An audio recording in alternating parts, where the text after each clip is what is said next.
De toda maneira, o que mais interessa aqui nesse julgado é aquela regra que nós vimos que persiste inabalável. Está aqui, ó.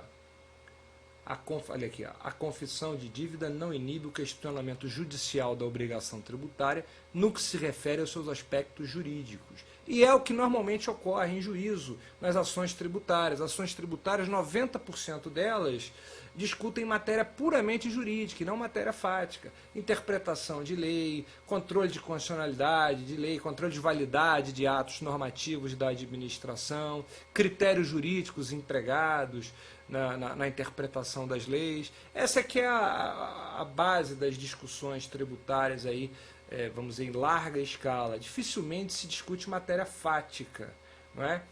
Se for o caso de se discutir matéria fática, se a parte prejudicada alegar defeito causador de nulidade do ato, como o erro, por exemplo, que é um típico defeito, é vício de vontade, né? Então caberá a discussão independentemente da prévia confissão de dívida. Tá certo? Então vamos só finalizar aqui o informativo. Diz aqui na última parte: a confissão de dívida para fins de parcelamento não tem efeitos absolutos, não podendo reavivar crédito tributário já extinto ou fazer nascer crédito tributário de maneira discrepante do seu fato gerador. Olha, eu sugiro, está aqui a informação, ó, o relator originário era o ministro Luiz Fux, foi vencido, o relator para acordo é o ministro Mauro Campbell Marques, tá certo?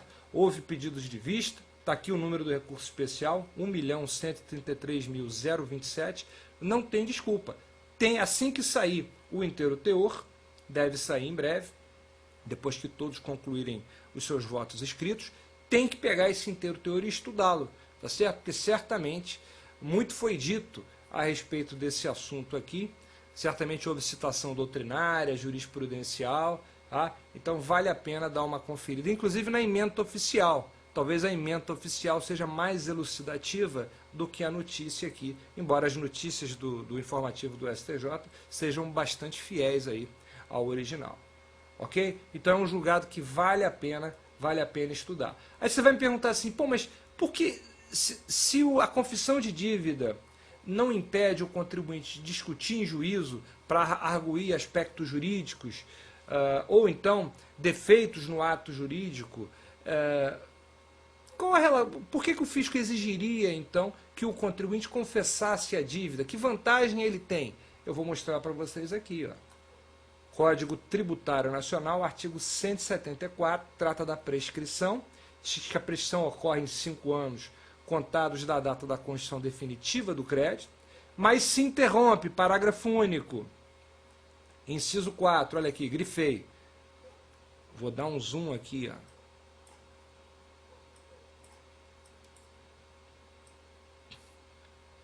Prescrição se interrompe por qualquer ato inequívoco, ainda que extrajudicial, que importe em reconhecimento do débito pelo devedor. Está aqui o principal objetivo, o principal efeito da confissão de dívida em sede tributária.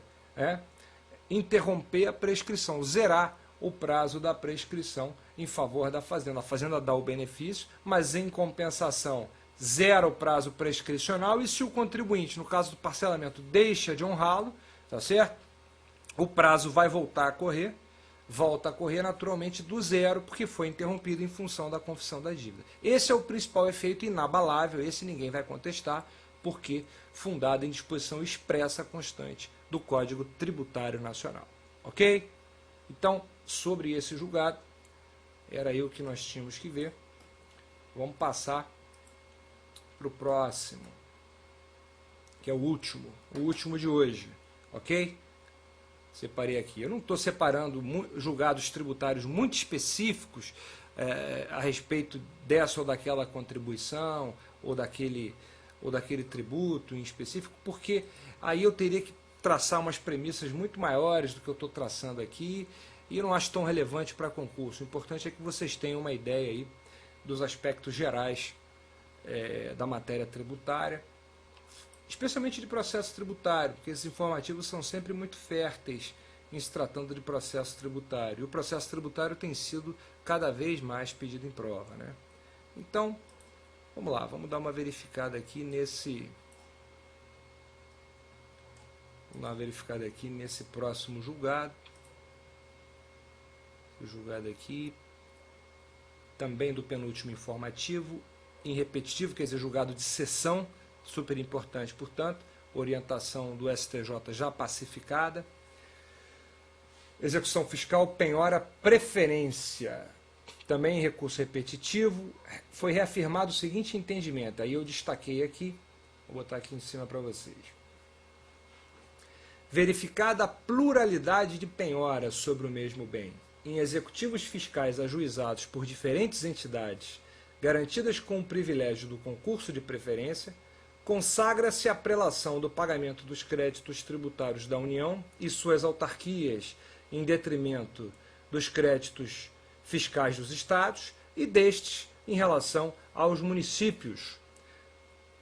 E aí continua, conforme a dicção do 187, parágrafo único do CTN, combinado com 29 da LEF, da Lei 6.830. Bom, vamos para a tela aqui. Eu destaquei para vocês esses dispositivos de lei. Deixa eu dar um zoom aqui. Vai ficar melhor. Está aqui. Destaquei para vocês. Olha, o Código Tributário, no artigo 187, e a LEF, no artigo 29, ambos, no caput e no parágrafo único, dizem praticamente a mesma coisa. Tá? É engraçado que o CTN tem o caput mais atualizado, porque trata também de recuperação judicial. E a LEF tem um parágrafo único mais atualizado, que inclui as autarquias no concurso de preferência. Vamos dar uma lida. Então, o ideal é fazer um mix. O caput do 187 e o parágrafo único do 29. Diz o CTN no 187, ó, a cobrança judicial do crédito tributário não é sujeita a concurso de credores ou habilitação em falência à recuperação judicial, concordata, inventário ou arrolamento. Foi atualizada essa redação pela Lei Complementar 118. Né? E o parágrafo único diz que o concurso de preferência somente se verifica entre pessoas jurídicas de direito público na seguinte ordem. União, primeiro, depois estados, DF, territórios, conjuntamente e pró-rata, depois municípios, conjuntamente e pró-rata. Vem a LEF, no artigo 29, não fala em recuperação judicial. Diz a mesma coisa que o caput 187, mas não fala em recuperação judicial. Está desatualizada. Mas o parágrafo único é melhor, porque diz o concurso de preferência somente se verifica entre pessoas jurídicas de direito público na seguinte ordem. 1. União e suas autarquias. 2. Estados, DF, territórios e autarquias conjuntamente e pró-rata.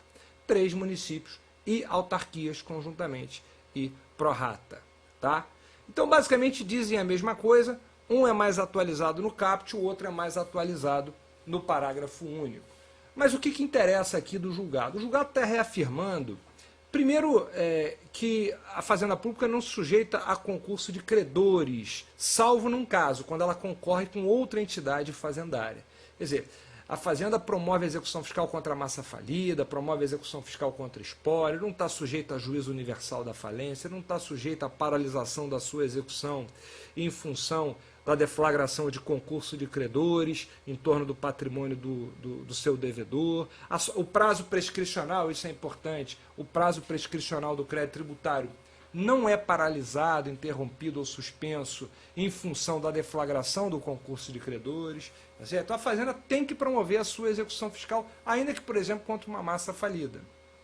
Certo? Claro que ela vai se submeter à classificação de créditos lá na frente. Ela não vai poder receber na frente, no caso de uma falência, do credor trabalhista, do credor com garantia real até o limite do valor do bem gravado. Ela não pode receber, mas a execução dela vai chegar até a fase da arrematação. Na hora de receber é que ela vai se submeter àquela classificação. Aliás, o STJ tem entendimento pacificado de que o produto da arrematação na execução fiscal tem que ser revertido para o juízo falimentar, para que ele o distribua de acordo com as preferências legais.